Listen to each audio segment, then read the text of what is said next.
Wish you all a happy Diwali.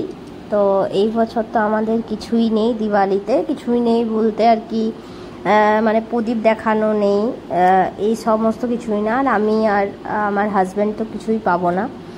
তো বাবু মানে যেহেতু বাচ্চা, এবার ওরও মন করে, ও তো সেরকম কিছু না, তবে ওই কি বলতে গেলাম পম পম ফটকা, তারপরে ঝিরঝিরি, টুবড়ি, চরখা, এগুলো আর কি নিয়ে এসেছিলো বাবার সাথে যেয়ে পড়ে। তো ওর ইচ্ছে ছিল মানে যে ফুটাবো, ইয়ে করবো, সবারে দেখা দেখি। তো ওই কারণে আর কি ওর বাবা এত এত ফটকা ওর জন্য কিনে এনেছে।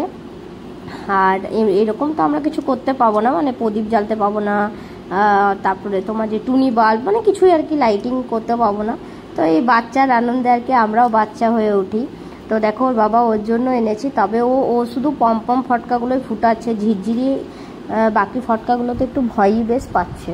তো এই কারণেই আর কি ও করছে না। তো ওর জন্য আর কি আমরা দেখো সবাই মিলে এইখানে ফটকা ফুটা মানে তুবড়ি এইসব জ্বালাচ্ছি, বেশ মজাই লাগছে।